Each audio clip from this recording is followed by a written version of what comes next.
네, 오늘은 전도 하나님의 위대한 지혜라는 제목으로 하나님 말씀을 선포하도록 하겠습니다. 사람들이 신앙을 추구하는 모습을 보면 크게 두 가지로 나뉘어진다는 것을 보게 됩니다. 이성적인 접근 방법이 있고 신비적인 신앙 추구의 모습이 있습니다. 성경에서는 이걸 뭐라고 설명을 하냐면 헬라적인 방식이 있고 또 히브리적 방식으로 구분을 하고 있어요. 이성적으로 접근하는 이들은 끊임없이 이 지성적인 추구를 통해서 하나님을 만나려고 합니다. 이러한 사람들은 스스로가 이해가 될 때 바르게 이제 내가 신앙을 붙잡았구나, 신앙을 발견했구나, 이렇게 생각을 합니다. 실제로 이러한 특성을 지닌 사람들이 한 공헌들이 있죠. C.S. 루이스나 프란시스 셰퍼, 팀 켈러 같은 변증가들을 통해서 기독교 변증과 또 기독교적 사유의 폭이 넓어졌습니다. 존 켈빈이나 존 오웬, 조나단 에드워드, 존 스타트, 제임스 패커 같은 대학자들을 통해서 기독교 신학이 발전을 했어요. 한편 신비적으로 접근하는 사람들은 뭔가 보여지고 느껴져야 믿겠다라고 이야기를 합니다. 체험적으로 성령의 은사를 체험하든지 아니면 강력한 기도 응답의 체험을 중요시하죠. 이 부흥의 역사를 생각을 해보면 부흥의 현장들마다 이러한 강렬한 체험적인 역사, 또 강력한 영적인 무브먼트라 그럴까요? 어떤 막 움직임, 대단한 어떤 역동적인 역사 같은 것들이 있었음을 실제로 보게 됩니다.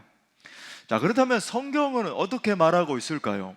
자, 22절부터 24절에 보니까 이렇게 말해요. 유대인은 표적을 구하고, 그렇구나, 그런 어떤 무브먼트나, 그죠? 역동적인 역사. 헬라인은 지혜를 찾으나, 지식의 추구, 지혜.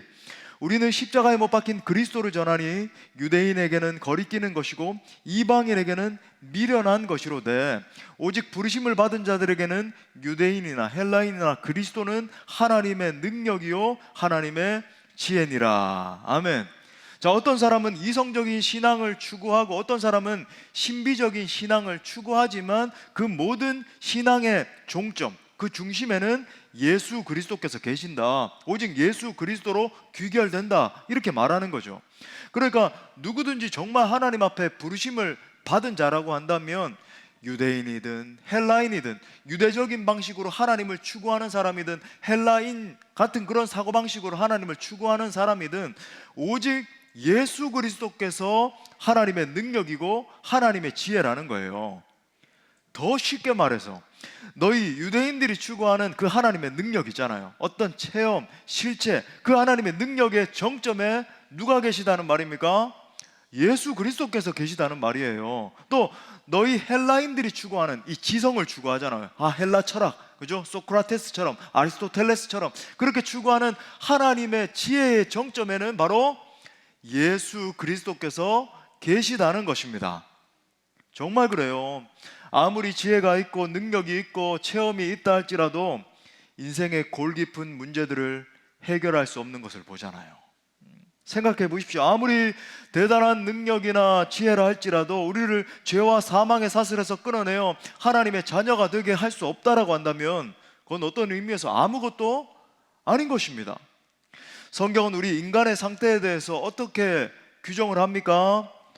구원이 필요한 존재라고 규정을 하고 있어요. 우리 인간을 얽매고 있는 이 죄 문제로부터 해방이 필요한 존재이다. 이 죄 문제로부터, 그죠? 득실득실 이 죄가 우리에게 달라붙어서 수많은 인간 문제들을 속출하고 서로 싸우고 죽이고 전쟁하고 전부 그렇게 되는데 여기에서부터 궁극적으로 해방할 수 있는 그 능력이 어디에 있는가? 그죠?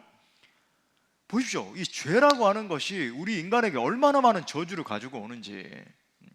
가까이에서는 그죠? 신앙이 있는 사람, 올바른 신앙이 있는 게 아니죠, 사실. 근데 신앙이 있다, 없다, 세상 사람들 전부 다 굿하는 데 가고, 전 보는 데 가고, 어떻게 하면 내가 좀 속 시원해질 수 있을까? 아이고, 보살님 도와주세요. 그죠? 온갖 불행이 있고, 심판과 저주, 그게 더 확대된 모습으로 보면 민족과 민족이 분쟁을 하고, 그리고 그 궁극적인 죄 문제가 해결되는 것을 갖다가 성경은 구원이다 이렇게 얘기를 해요. Salvation. 그죠? 세이브 되는 거예요. 구원되는 겁니다. 성경은 그 구원의 비결에 대해서 이렇게 선포하고 있네요. 자, 21절 말씀 다 같이 또 읽어볼까요? 시작.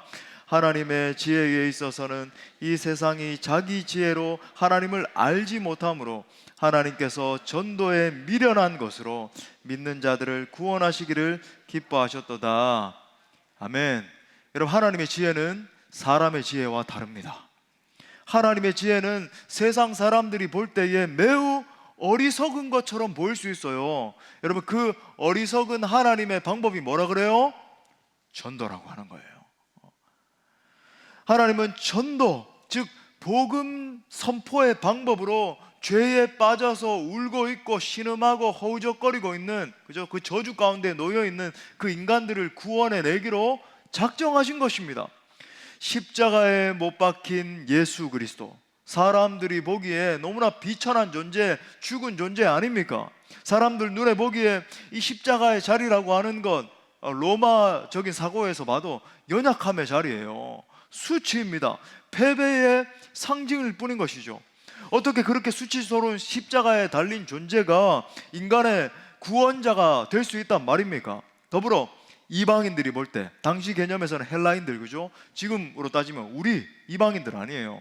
이방인들이 볼 때에도 저 예수라고 하는 존재는 그저 원수에게 잡혀가지고 아무런 힘도 없는 것처럼 십자가에 죽은, 그죠? 또 하나의 어떤 수많은 헬라 철학 가운데 있던 신들 가운데 하나였을 뿐이라고 하는 거죠. 하나의 신이 있다라고 사람들이 이야기하는데 십자가에 달려 죽었구나.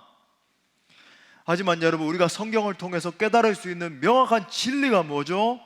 그 사람들이 이야기하는, 세상의 수많은 다양한 방식대로 사람들이 이해하는 그 말들 말고요, 그 사고방식 말고요, 성경이 선포하고 있는 진리가 무엇입니까? 하나님은 이 같은 미련한 방법을 택하셨다는 거죠.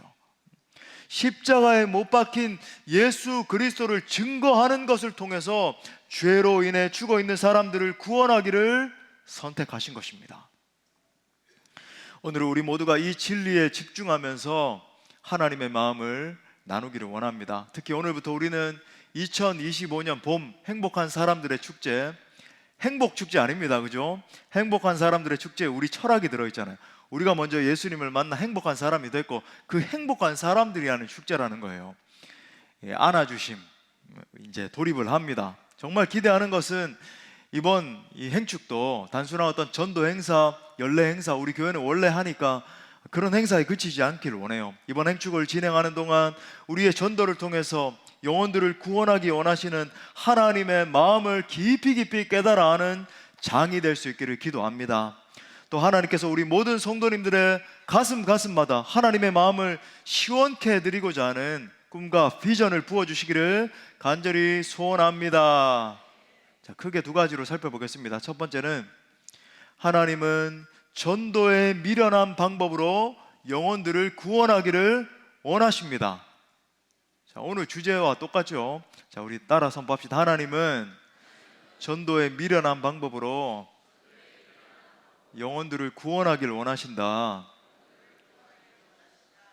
자, 우리의 질문은 이것입니다. 그렇다면 하나님은 왜 이 전도라고 하는 미련한 방법으로 사람들을 구원하기를 원하시는 걸까요? 그 이유는 세상의 타락한 지혜로는 하나님을 알 수 없기 때문에 그렇습니다.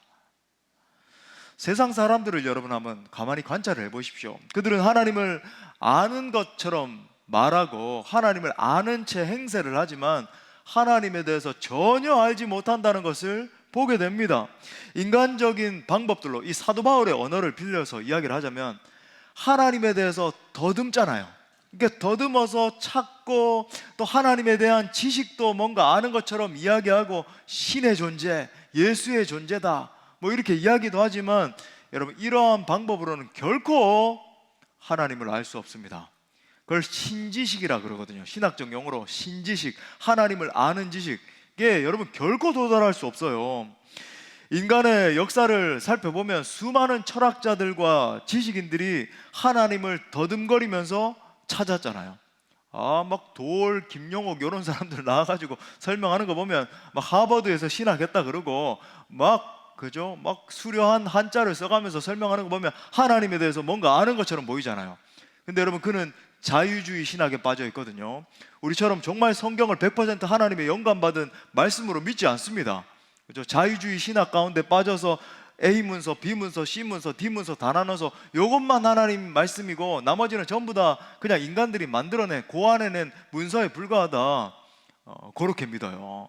여러분, 그런 사람들이 하는 것들 바라보면 하나님을 그저 더듬거리면서 찾는 것을 보게 되지만 결국은 하나님을 알지 못했다는 것을 보게 돼요. 쉽게 말하면 예수 그리스도를 정말 정통으로 만나서 그 복음 앞에 완전히 꼬꾸러지고 눈물 콧물 쏟으면서 날 살리신 복음, 내가 복음을 위해서 살겠다, 그런 과정이 없었다라고 하는 것을 보게 되죠. 다 설명하는 거 들어보고 사람들이 이야기하는 거 들어보면 알게 돼요. 왜 그럴까요? 왜 그런 일이 일어날까요? 인간에게 들어온 죄 때문에 그렇습니다. 죄가 어떤 작용을 하는가? 인간 가운데 인간의 본성을 파괴하고 하나님, 우리에게 고유하게 두신 하나님의 형상을 파괴하잖아요. The imago Dei, 하나님이 우리에게 두신 이 본래적인 형상을 파괴하는데, 여러분 이게 어떤 의미인가?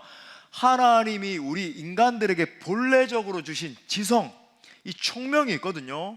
이 총명을 완전히 무너뜨려 버려요. 완전히 흐트러뜨려 버린다 그럴까요? 그러니까 우리가 예수님을 뜨겁게 만날 때 회복되는 것이 무엇인가? 하나님이 우리에게 두신 총명이 회복되는 거예요. 근데 반대로 여러분, 그 예수 그리스도의 보혈의 공로를 여러분 맛보지 못한 사람은 총명이 흐려지다 보니까 아무리 인간 지성 높은 IQ를 가지고 이렇게 분석하고 저렇게 분석해도 절대 하나님을 알 길이 없는 거죠. 헛다리 짚는 거예요. 계속 엉뚱한 철학자들의 이야기를 저 전에도 말씀드렸잖아요. 칸트에 대해서 평생 연구한 저 시카고 대학의 PhD 과정에 있던 학생이 자기의 그 신발 안에다가 유서를 쓰고 죽었잖아요. 칸트여, 네가 대체 세상에 대해서 아는 것이 무엇인가 하면서 저 시카고 대학 옆에 있는 호수에 뛰어들어서 죽었어요. 이게 여러분 인간지성의 한계이다. 모든 사람이, 성경은 이걸 뭐라고 설명하냐면 모든 사람이 죄를 범했기 때문에 하나님의 영광에 이르지 못하더니, 이렇게 설명하고 있는 거예요. 하나님의 영광에 이르지 못한다. 인간 역사를 또 살펴보십시오. 노아가 살아가던 시대를 봐도 죄악이 온 세상에 관영했고 그 사람의 생각들이 전부 다 악해졌다 그러잖아요. 그러니까 하나님이 심지어는 사람 지었음을 한탄하시면서 후회하실 정도로, 아브라함의 시대를 생각해 보십시오. 의인 10명, 5명이 없어서 한 도시가 불이 임함으로 말미암아 완전히 멸망할 수밖에 없었잖아요.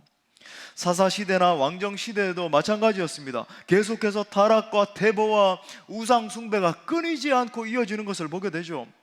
상당히 여러분 이 열왕기 상하를 한번 보세요. 이 사람은 그래도 하나님을 경외하는 사람이었고 상당히 영적인 왕이었음에도 불구하고 계속해서 반복되어서 나오는 구절이 뭐죠? 산당이 제거되지 않았더라. 그죠? 어떤 왕이 이런 공적을 쌓았지만 산당은 제거하지 않았더라. 즉 우상 숭배가 완전히 척결되지 못하고 지속되었다는 말입니다. 여기서 우리가 경계를 알아야 돼요. 정말로 우리가 신앙생활을 하고 하나 앞에 바로 서려고 발버둥 치지만 내 삶에 여전히 이런 우상은 남아 있었더라. 그죠? 내 마음 가운데, 내 삶 가운데 여전히 돈의 신, 그죠? 내 쾌락의 신, 드라마에 빠져 있는 신, 연예인 신, 하나씩 신들은 다 다른데 그건 여전히 척결되지 않고 있었더라. 그래서 다윗이 이렇게 통탄하면서 기도하는 것을 보게 돼요. 시편 12편 1절에 보니까 여호와여 도우소서.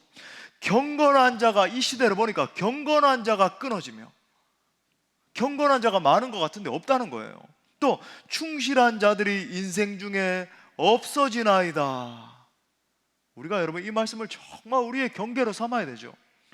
또 선지자 예레미야는 그 시대 상황에 대해서 어떻게 설명합니까? 우리 예레미야 5장 1절 우리 다 같이 가슴에 새기며 읽겠습니다. 시작. 너희는 예루살렘 거리로 빨리 다니며 찾아보고 알라. 너희가 만일 정의를 행하며 진리를 구하는 자를 한 사람이라도 찾으면 내가 이 성읍을 용서하리라. 아멘. 진정으로 진리를 구하는 그 한 사람이 없기 때문에 오늘날에도 한국 교회에 얼마나 성도가 많나요? 하지만 정말 하나님 바라보실 때 오늘 우리 장로님도 기도해 주신 것처럼 정말 여호와 하나님 앞에 무릎을 꿇고 그렇게 하나님 앞에 바로 서야 되는데 그 한 사람 진짜 하나님 앞에 예배자가 없기 때문에 하나님의 진노의 심판을 피할 길이 없는 거죠. 왜 이렇게 여러분, 우리 오늘 준비한 말씀은 아니지만 우리 한국 땅의 지금 상태가 뭐냐면 샬롬이 없잖아요. 평강이 없어요. 이게 여러분 누가 옳리 누가 그르니 그런 싸움이 아니라니까요. 우리 예수 믿는 자들 중에 정말 하나님 보시기에 예레미야의 이 마음을 보십시오. 정말 하나님을 경외하는 그 한 사람, 그 예배자 누가 있는가 살펴보는데 그 한 사람이 없기 때문에, 저를 포함해서 참으로 참 부족하기 짝이 없기 때문에 우리 한국 땅 가운데 샬롬이 없는 거예요. 답답함, 이 영적 상태, 정치적 상황뿐만 아니라 그죠? 온갖 재앙이 다 임하고. 사랑하는 여러분, 하나님께서 정말 이 전도의 미련한 방법을 택하신 이유가 무엇일까요? 인간의 이 타락한 지혜로는 하나님을 알 길도 없고 하나님을 만날 수 없기 때문에 그렇습니다. 율법으로 여러분 하나님 앞에 하나님의 그 공의에 도달할 수 있을까요? 그 여러분 실체가 아직도 유대인들은 오실 메시아 기다리고 있잖아요. 언제 메시아 올까? 여러분 도덕으로요, 그 누가 대단한 도덕을 쌓았다라고 해서 여러분 하나님의 그 공의에 도달할 수 있을까요? 철학으로요, 어떤 인간의 지성이 인간의 죄 문제를 해결할 길이 없다라고 하는 것입니다. 사람이 아무리 그죠? 가부좌를 틀어 안고 공덕을 쌓고 착한 일을 많이 하고 100억씩 1000억씩 여러분 헌신해 가지고 사람들 앞에 도덕적으로 아유 많은 선행을 했다 그렇게 한다 할지라도 여러분 인간의 이 근본적인 죄악의 문제를 해결할 길이 없다라고 하는 거죠. 가히 저는 이 시대를 바라보면서 넘치는 죄악이라고 표현하고 싶어요. Overflowing sin. 이 죄가 넘치는 겁니다. 여러분 지금도 인간사 안에 넘치는 죄악의 모습들을 한번 보십시오. 저는 여러분 이 온 인류 안에 자기의 self-righteousness, 그죠? 자기의가 폭발하는 모습들을 보는 거예요. 여러분 대중들은 속아 넘어가거든요. 뭔가 여러분 저 사회 엘리트들은요 거시적인 관점을 딱 제시하면서 나는 이걸 위해서 사실은 투신하고 있는 겁니다. 아니요, 여러분 속지 마세요. 전부 다 자기 명예, 자기 권세, 자기의 어떤 의의를 나타내기 위해서 전부 다 속이고 있는 거예요. 철학이 없잖아요. 뭔가 보면 여러분 자기의의 판단으로 그 결과가 뭡니까? 서로 미워하고 싸우고 죽이는 모습들을 봅니다. 정말 윌리엄 윌버포스와 같은 그런 정치인이 일어나서 저 노예제도를 폐기하고 하나님의 공의를 이 시대 가운데 나타내겠다, 그런 존재가 있다라고 한다면 다른 사람을 그죠? 나와 대척점에 서 있는 그런 세력들에 대해서 파괴하는 방식을 취하지 않아요. 내가 고난을 짊어지더라도 어떻게 해서든지 그죠? 그 시대 가운데 하나님의 공의를 나타내려고 그러지. 여러분 지금 이 시대 가운데 사람들이 취하는 방식은 뭡니까? 서로를 파괴하는 방식이잖아요.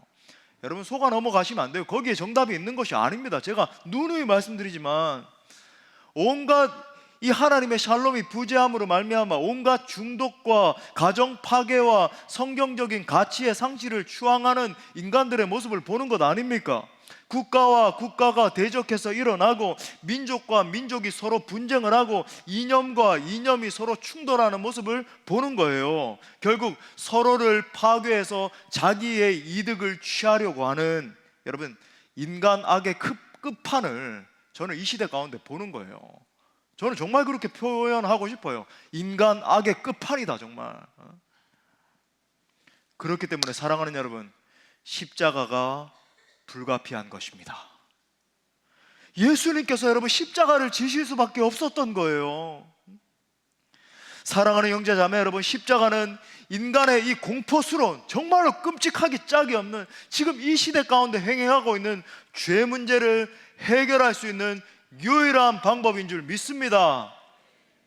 불의한 인간 스스로는 여러분 죄 문제를 절대 끊어낼 수 없고 여러분 하나님을 알 길도 없고 그 진리에 도달할 수 없다. 그래서 하나님 스스로가 십자가를 지시고 그저 죄 문제를 해결하기로 결정하신 사건이에요.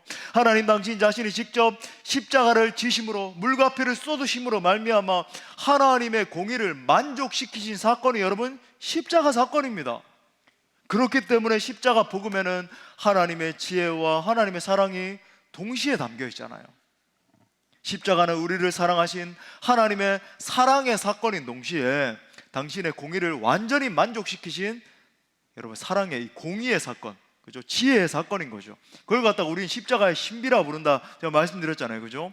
인류 역사 어디를 봐도 사랑과 공의가 동시에 구현된 사건, 사랑과 공의가 만난 사건은 십자가 현장밖에 없습니다. 얼마나 놀라워요. 저는 이 신비를 깨달을 때마다 정말 막 눈물이 막 쏟아질 것 같아요.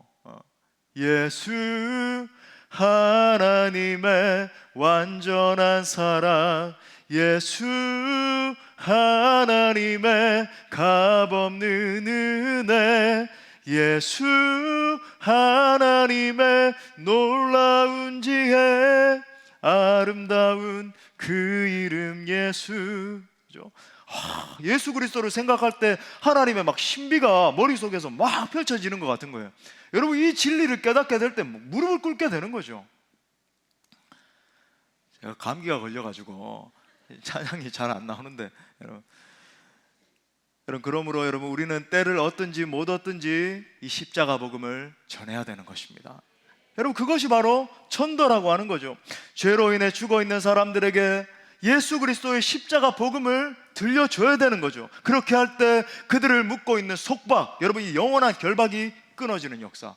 여러분, 인류의 어떤 철학과 어떤 지식으로 사람들을 얽매고 있는 죄의 문제의 이 속박을 끊어낼 수 있나요? 없어요. 십자가 외에.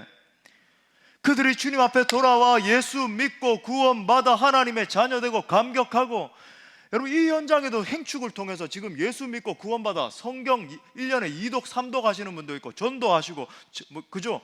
한두 분이 아니에요. 그 역사가 여러분 어떻게 일어날 수 있나요? 세상에 그 어떤 것으로도 불가능합니다. 여러분, 하나님은 이 모습을 보고 가장 기뻐하시고 이 모습 때문에 춤을 추시는 거예요. 누가복음 15장 7절에 보니까 내가 너희에게 이르노니 이와 같이 죄인 한 사람이 회개하면 하늘에서는 회개할 것 없는 의인 99으로 말미암아 기뻐하는 것보다 더하리라. 여러분, 이게 무슨 말이에요? 의인 99은 별로 안 기뻐하고, 아니요, 여러분, 예수 믿어 구원받은 의인 99이 있는데 그 사람들 때문에 하나님이 기뻐하시잖아요. 99명. 근데 그 기쁨도 너무나 충만한데 죄인 한 사람, 이제 막 돌아오는 한 사람, 그 바라볼 때 감격은 99 돌아온 것보다, 여러분, 그거 합친 것보다 훨씬 더 크다는 거죠. 우리가 그 기쁨을 알잖아요. 행축 때 예수 믿겠다고 부끄럽지만 손을 들고 쭈뼛쭈뼛 일어나는 것을 볼 때 막 눈물이 왈칵 쏟아지잖아요. 그 기쁨이요. 누가복음 15장 32절에서는 우리 다 같이 읽겠습니다. 시작. 이 내 동생은 죽었다가 살아났으며 내가 잃었다가 얻었기로 우리가 즐거워하고 기뻐하는 것이 마땅하다 하니라. 아멘. 그럼에도 불구하고 어떤 분들은 복음 전도에 대해서 부정적으로 생각하는 분들도 계실 수 있습니다. 아니, 과연 이 첨단 과학 시대에 십자가의 도를 전하는 것이 의미가 있나요? 똑똑하고 잘 나가는 저 많은 사람, 석사, 박사들이 저렇게 많이 걸어 다니는 지금 이 지역인데, 예수 그리스도의 부활, 좀 동떨어져 있는 것 같은 이걸 전하는 게 과연 효과가 있을까요? 사람들이 봤을 때 미련해 보이는 전도의 방법이잖아요. 뭐 유튜브가 발달돼 있고, 그죠? 막 SNS가 첨단을 전 세계가 연결돼 있는 이 시대에 그 나가서 복음 전하고 있고, 이런 미련해 보이는 전도를 통해서 영혼 구원하는 게 가능한 일입니까? 질문하는 분들이 계실 수 있어요. 심지어 그리스도인들 가운데도 이 필드에 나가서 복음 전하는 것에 대해서 부정적인 반응을 보이는 분들도 있습니다. 특히 이 길거리 전도에 대해서 더 그렇게 좀 여기시는 것 같아요. 그런 분들의 논리를 들어보면은 길거리 전도는 사람들의 마음을 불편하게 만들고 오히려 반감을 갖게 만들 수 있기 때문에 지양해야 된다, 이렇게 이야기를 합니다. 또 관계전도를, 우리 행축은 관계전도잖아요, 그죠? 관계전도를 할 때도 아주 조심스럽게 해야 되고 언젠가 확실하게 기회가 주어질 때까지 기다렸다가 해야 된다고 말을 합니다. 놀라운 것은 그렇게 말씀하시는 분들 중에서 제대로 전도하는 것을 한 번도 본 적이 없습니다. 저 그렇게 말씀하시는 분들 중에서 전도하는 거 본 적이 없어요. 사랑하는 성도 여러분, 전도는 상황이나 사람들을 가려서 하는 것이 아닙니다. 우리는 얼마나 쉽게 전도자들에 대해서 비아냥거리나요? 저렇게 나가서 복음 전하는 게 무슨 효과가 있을까? 그죠? 저 뭐 명동이나 뭐 이런 데 나가면은 예수님 믿으면은 구원받고 안 믿으면 지옥 갑니다 외치는 사람들에 대해서 우리 예수 믿는다라고 하면서도 부끄러워하잖아요. 우리는 천일 만일이 지난다 할지라도 한 번 예수님에 대해서 전하지도 않으면서 얼마나 자기의가 충만한지. 물론 여러분 그런 분들이 조금 더 뭐 지혜롭게 하는 것도 필요할 수 있어요. 하지만 저는 그런 분들의 용기에 대해서 그 어떤 말도 할 수 없다라고 생각합니다. 누가 비난할 수 있나요? 우리는 한 번 말하지 않으면서. 죽어가는 일가 친척들이 그렇게 많이 있고 그런 사랑하는 친구들이 있으면서 부끄러워서 관계가 깨어질까, 수많은 논리를 갖다 붙이면서 예수의 예자도 한번 말하지 못하면서 여러분 누가 전도자들에 대해서 그렇게 비난할 수 있단 말입니까? 여러분 만약에 예수님께서 수가성에 있는 여인이 그 사람은 부끄러우니까 내가 유대인인데 어떻게 사마리아 사람을 만나? 그렇게 여기시거나 아니면 내가 얼마나 많은 거리를 돌아가야 되는데 내 빨리 가는 길 가야지 이렇게 생각하셨다라고 한다면 이 수가성 여인의 수치가 벗겨졌겠으며 여러분 그 여인의 스토리를 통해서 지금도 우리가 예배에 대해서 배우고 있는데 여러분 그 역사가 있을 수 있었겠습니까? 사도 바울이 그 잘난 사람이 뭐가 아까워가지고 저 먼 유럽에까지 가서 복음을 전했겠어요?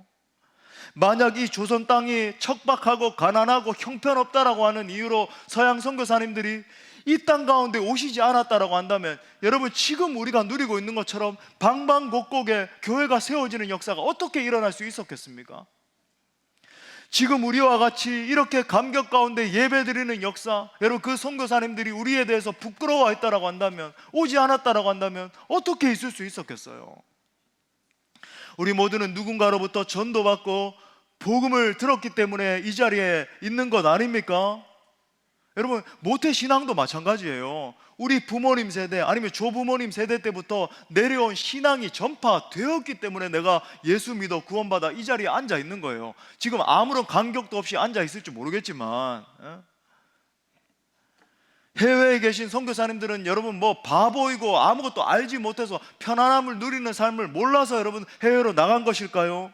저 불모지와 같은 이슬람권과 공산권에 가서 죽음을 무릅쓰고 복음 전하고 계신 분들, 우리가 선교하는 저 북인도와 네팔, 미얀마, 어제 제가 미얀마 아는 선교사님 계셔가지고 빨리 연락해 봤습니다. 괜찮냐고. 다행히 그죠, 이 양곤 지역에는 좀 이렇게 비교적 도시니까 튼튼하게 건물이 지어졌는데 이 중심부 수도를 비롯해서 제가 뭐 정확한 지명은 모르겠습니다, 미얀마에. 근데 이 중심부를 관통해서 수많은 사람들이 죽어가고 있는데 저 이슬람권도 마찬가지고요. 여러분 왜 그 척박한 땅에 가서 언제 죽을지도 모르는 위협을 감내하고 복음을 전합니까? 여러분 그분들이 상식이 없는 분들이기 때문에 아니에요. 바로 이것 때문입니다. 18절 우리 다 같이 읽겠습니다. 선포하면서 시작. 십자가의 도가 멸망하는 자들에게는 미련한 것이요 구원을 받는 우리에게는 하나님의 능력이라. 하나님의 능력이라. 여러분 이러한 십자가의 능력 때문에 온 열방에까지 가서 복음을 전하는 거예요. 사랑하는 여러분, 죄와 사망의 그늘에서 죽어가고 있는 영혼들을 살려낼 수 있는 유일한 방법은 십자가 복음밖에 없습니다. 우리가 전도에 미련한 것으로 그들에게 복음을 선포할 때 그 영혼들이 구원받고 영원한 생명을 누릴 수 있는 거죠. 저는 여러분 모두에게 예수 그리스도 십자가 복음에 대한 확신이 임하게 되시기를 바랍니다. 그래서 이번 행축을 통해서 믿지 않는 저 수많은 불쌍한 영혼들을 건져내는 은혜가 함께 하시기를 축복합니다. 자, 두 번째로, 그렇다라고 한다면 우리는 우리의 자리에서 어떻게 전도할 수 있을까? 실제적으로 이제 행복한 사람들의 축제 안아주심 이제 시작을 하면서 그 방법론에 대해서 세 가지 포인트 정리하겠습니다. 첫 번째 단계는 갈급한 심령을 찾는 것이 최우선입니다. 우리 한번 따라서 선포할까요? 갈급한 심령을 찾아야 한다. 불특정 다수를 상대로 이제 복음 전하는 것도 필요하고 귀합니다. 그런데 여러분 관계 전도 이 방법 아닙니까? 행축이 관계 전도에 있어서는 관건이 목표를 분명히 설정하는 거예요. 제가 이맘때쯤 되면 늘 설명드리지만은 이건 선교학적으로 봐도 우리 주변에 보면 곳곳에 예비되어 있는 심령들이 숨겨져 있습니다. 실제로 7명 중에 1명이 예비된 심령 그래요. 이 사람들은 어떤 사람입니까? 그냥 이렇게 쉽게 툭 한번 교회 가볼래? 우리 예수님 믿어볼래? 하는데 마치 자기가 기다리고 있었는 양, 그죠? 막 딸려오는 것처럼 이렇게 오는 분들이 계세요. 마치 사도행전 8장에 나오는 에티오피아 내시, 여러분 지금 북아프리카 지역이 복음의 불모지거든요. 근데 이집트, 이제 콥틱교가 있어서 이집트 예외이고 나머지 전부 다 무슬림권인데 에티오피아만 복음화율 40%가 넘습니다. 왜 그런지 아십니까? 이 에티오피아 내시 때문이에요.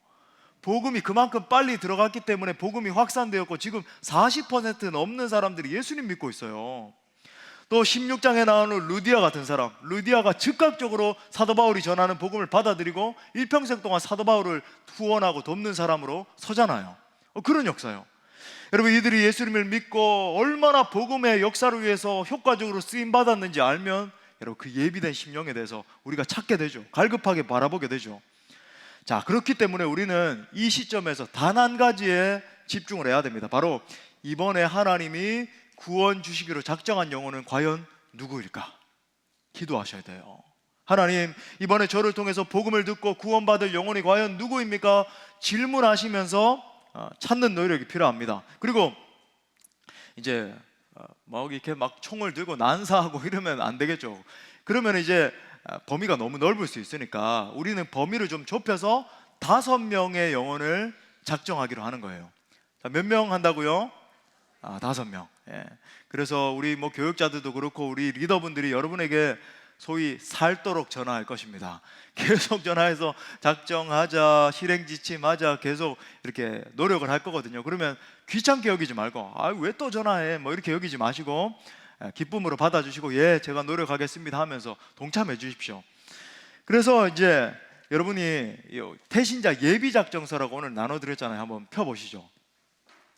자, 이번에는 이제 녹색 컨셉 아주 예쁘게 이제 디자인도 했고, 여러분들이 이제 이번 한 주 동안 기도하시면서 이 예비작정서에 나와 있는 영혼들, 그리고 그 외에 제가 미처 준비해드리지 못한 그 영혼들도 있을 수 있으니까, 그죠? 어머니, 아버지, 남편, 아내, 아들, 사위, 며느리, 자매, 형제, 자매, 사촌, 조카, 시어머니, 시아버지, 뭐 조부모님, 선생님, 동서, 친구, 이발사, 미용사, 개 모임, 그죠? 운동 모임, 그죠? 여러분 막 런닝 모임 가시고 수영장에서 수영하다가 혹시 예수님 들어보셨습니까? 뭐 그러니까 전하시고 뭐 그렇게 할 수는 없겠죠. 좀 민망할 수 있으니까 아무튼 뭐 이렇게 식사하고 이렇게 하면서 그렇게 하는 거예요. 그래서 다음 주까지 여러분이 5명의 영혼을 여기다가 적어 오시고 작정을 하는 겁니다. 그러니까 여러분 행축 성공의 관건은 어디에 있냐면은 어떤 영혼을 작정하느냐에 달려 있어요. 너무 이렇게 브로드하게 하는 것보다는 어떤 영혼에게 작정할 것인가. 자, 두 번째 단계는 태신자를 품고 섬기며 기도하라는 것입니다. 우리 또 따라 할까요? 품고 섬기며 기도하라. 그러면 어떻게 품고 섬기며 기도할까요? 이 행축 매뉴얼을 통해서 여러분에게 다 담아드렸습니다. 이걸 이제 매주마다 가지고 다니셔야 돼요. 한번 펴보십시오. 행축 매뉴얼.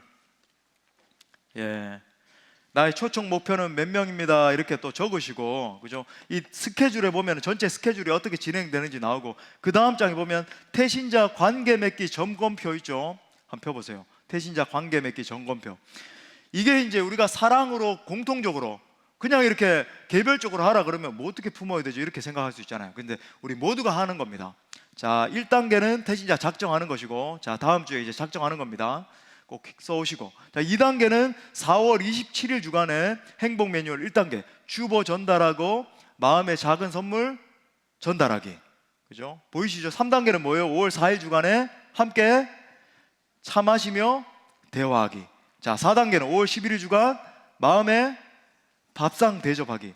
또 5단계 5월 18일 주간에는 롤케이크와 함께 초대장 전달하기. 그러면서 이제 특별 저녁 기도회도 하고 전도와 영적 전쟁 집회도 하고 그렇게 합니다. 자, 저를 보십시오. 여러분, 이렇게 생각할 수 있어요. 행축을 하면 내가 밥 한 끼 그냥 사주고 이렇게 설득해야지. 여러분, 그러면 될까요? 안 될까요? 어떻게 될 수도 있겠지만 안 될 확률도 높아요. 밥 한 끼 먹고 난 그건 싫어 이렇게 할 수 있는데, 우리의 전략은 제가 늘 말씀드리지만 사랑을 퍼부어 줌을 통해서, 그러니까 그러니까 미안해서라도 야, 뭐 이렇게까지 뭐 롤케이크 사가지고 초대장 주고 밥 사 먹여주고 그죠? 그 다음에는 뭐도 이렇게 해가지고 이렇게까지 하는가? 내가 참 미안해서라도 한번 가져야 되겠다. 사랑을 퍼부어주는 전략이 우리의 이제 전략이에요. 그래서 여러분이 하실 때 나 밥 한 끼 사주고 그냥 해야지 이렇게 하지 마시고 꼭 실행 지침 따라 주시기 바랍니다. 그렇게 감동을 받을 때 성도의 마음이 움직이는 거죠. 예비된 심령의 마음이. 자, 세 번째 단계는 교회로 강권해서 복음을 듣게 하는 것입니다. 또 마지막으로 선포합시다. 교회로 강권해서 복음을 듣게 하라. 자, 행축 당일 결전의 날이죠. 5월 25일 날 반드시 이 영혼을 갖다가 강권해서 복음을 듣게 하는 겁니다. 여러분, 우리가 막 수고하고 물질도 드리고 기도하는 최종 목적이 여기 있는 거예요. 막 열심히 했는데 현장에 못 나오면 너무 안타깝게 되겠죠. 복음을 듣게 해야 됩니다. 왜 그렇습니까? 말씀을 들을 때 이 영혼의 변화가 일어나는 놀라운 역사가 일어나기 때문에 우리 잘 아는 말씀 로마서 10장 11절에서 이렇게 말하잖아요. 그러므로 믿음이라고 하는 것은 들음에서 나는 것이고 들음은 그리스도의 말씀을 들을 때 믿음이 일어나는 것이다. 그러니까 사랑하는 여러분, 복음을 들을 때 영혼이 변화되는 역사가 일어나요. 사탄이 여러분 보십시오. 이 사실을 너무나 잘 알고 있기 때문에 갖은 수단과 방법을 동원해서 여러분 어떻게든 복음 듣지 못하게 할 겁니다. 작년도 그랬거든요. 분명히 한 주 전에 조사했을 때는 320 몇 명 이렇게 나왔는데 실제적으로 온 인원들은 250 몇 명. 물론 여러분 일반 교회에서 250 몇 명 오는 경우가 거의 없습니다. 이거 대단한 일이긴 한데, 하지만 여러분 왜 그렇게 줄었을까요? 한 주 사이에 일이 있었거든요. 반드시 있어요. 원수 마귀가 갑자기 제가 얘기했잖아요. 샤워기가 떨어져서 피가 났습니다. 자녀가 무슨 코로나에 걸려서 못 감, 이슈가 생겨요. 사탄 마귀가 그렇게 방해하는 거예요. 절대. 이번에도 여러분이 북인도에서 일어난 사건 보셨죠? 분명히 그 다음날 복음 전도 집회하려고 사람들 몇십 명 모이기로 작정했는데 그 집에 아들이 죽었어요. 못하는 겁니다. 여러분이 아무리 방해를 해도 그런 일이 일어날까요? 사람이 죽는다니까요. 원수 마귀가 어떻게 해서든지 복음의 역사가 일어나지 못하게, 그런 사건이 우연히 한 건 있었으면 모르는데 두 마을이나 있었어요 이번에. 그러니까 여러분, 원수는 어떻게 해서든지 끝까지 치열하게 영적 전쟁 상황 가운데서 방해를 하는데 뭘 해야 될까요? 그래서 기도해야 됩니다. 그래서 전도와 영적 전쟁 집회, 특별 기도회, 여러 가지 기도회 계속 할 겁니다. 교구별 기도회. 여러분 그럴 때 나오셔서 끝까지 여러분 영혼 구원할 수 있도록 마음을 모으셔야 돼요. 그래서 정해진 5월 25일 당일까지 여러분 영적인 긴장을 늦추지 말고 강건하여 데리고 올 수 있기를 바랍니다.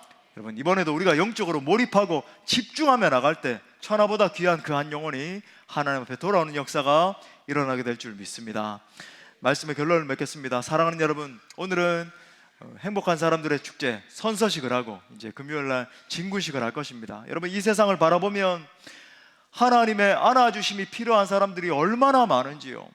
하나님께서 그 소중한 사람들에게 진짜 소중한 진리, 예수 그리스도를 전할 수 있는 기회와 용기를 우리에게 이번에도 주셨어요. 우리가 마음을 하나로 모아 주님의 명령에 순종하며 나아갈 때 영혼 구원의 놀라운 은혜를 주실 것입니다. 예수님께서 십자가의 순종으로 우리가 구원받은 것처럼 우리도 순종하며 나갈 때 우리를 통해서 또 다른 생명이 구원받는 역사가 일어나게 될 거예요. 여러분 하나님은 전도자인 우리를 가장 먼저 안아주십니다. 그리고 그 전도자가 전하는 복음을 통해서 사망 가운데 울고 있는 저 불쌍한 영혼들을 안아주시는 거예요. 우리를 안아주신 하나님의 마음, 우리 다 같이 요한복음 8장 29절 마지막으로 읽겠습니다. 시작. 나를 보내신 이가 나와 함께 하시도다. 나는 항상 그가 기뻐하시는 일을 행함으로 나를 혼자 두지 아니하셨느니라. 아멘. 사랑하는 가족, 친지, 부모, 형제, 직장 동료, 친구 초청하십시오. 못한다라고 생각하면 못하지만 여러분 할 수 있다라고 생각하면 할 수 있는 거예요. 첫 번째, 전도 대상자를 정하십시오. 두 번째, 사랑으로 섬기십시오. 세 번째, 기도하면서 이끄십시오. 아무쪼록 순종하며 전도하기 원하는 우리 공동체를 통해서 이번에도 천하보다 귀한 영혼들이 돌아오는 큰 복이 함께하게 되시기를 간절히 축원합니다. 우리 말씀을 주신 하나님께 영광의 박수 올려드리겠습니다. 잠깐 앉으시고 우리 영상 하나 준비했는데 보시겠습니다. 당신이 전하는 복음의 씨앗이 어떤 열매를 맺을지 그 결실을 상상해 본 적이 있나요?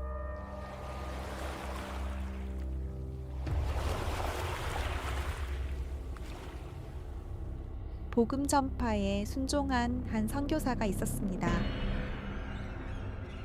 그의 사명은 조선의 성경을 전하는 것이었습니다.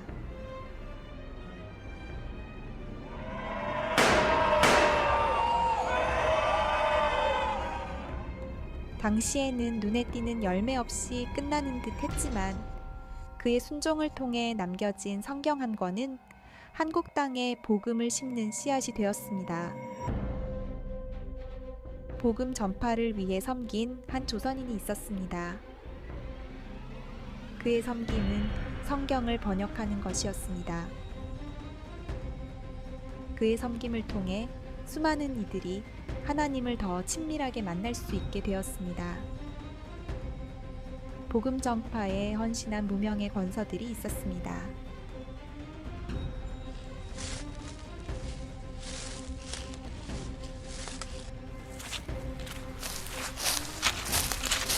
그들은 핍박과 비난의 두려움에도 굴하지 않고 복음을 전하였습니다.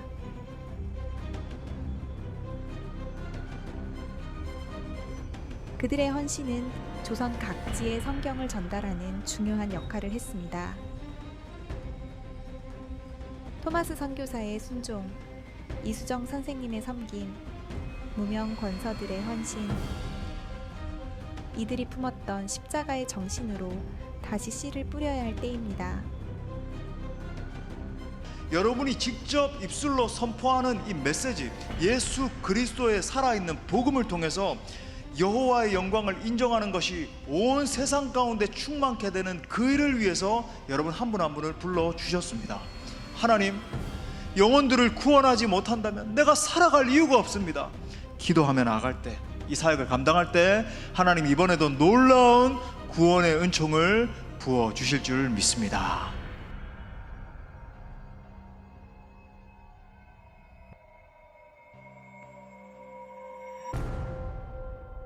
아버지, 당신의 마음이 있는 곳에 나의 마음이 있기를 원해요.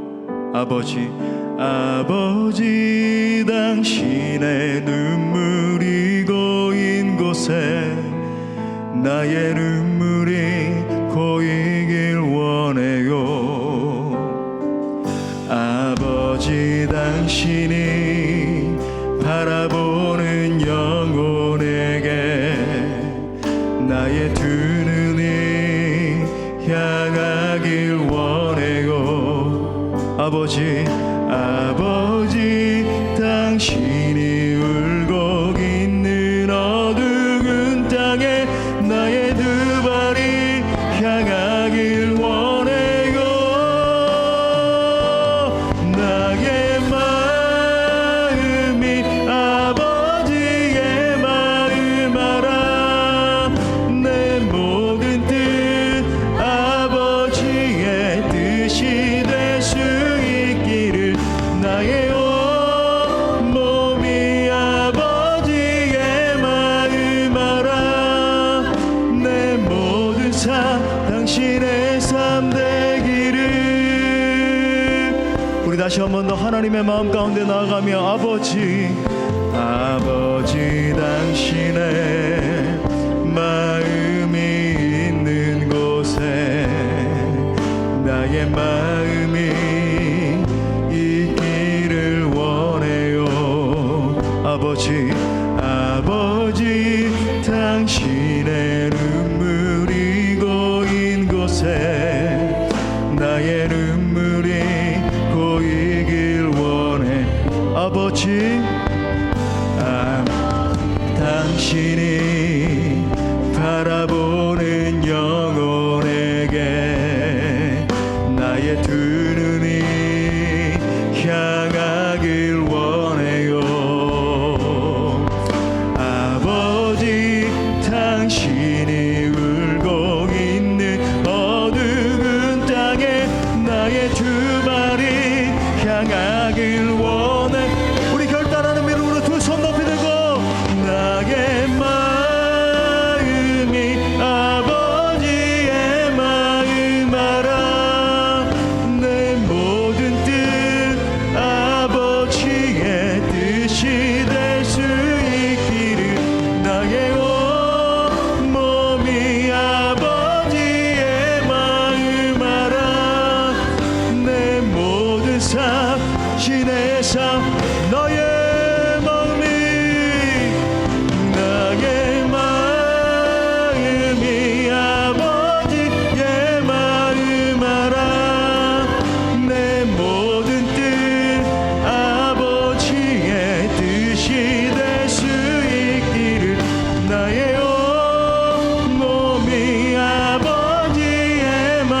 시간 우리 말씀 붙들고 함께 기도할 때 이번에도 우리는 복음을 전함으로 많은 영혼을 사망에서 건져내기를 원합니다. 죄와 상처의 문제 가운데 신음하고 있는 이들을 건져낼 수 있는 진정한 하나님의 안아주심은 여러분 오직 예수 그리스도 복음을 선포함으로 가능한 것입니다. 함께 기도할 때 하나님, 이번 행축을 통해서도 우리 모두가 하나님의 영광을 보기를 원합니다. 부족한 우리를 통해서 잃어버린 영혼들이 죽게 돌아오는 역사 일어나게 하여 주옵소서. 하나님, 우리에게 성령을 부어주십시오. 우리에게 힘과 능력을 더하여 주옵소서. 그래서 죄의 고통 가운데 신음하는 불쌍한 생명들을 건져낼 수 있도록 우리 모두를 복음의 영사로 사용하여 주옵소서. 우리 동성으로 합심해서 기도합시다. 주여,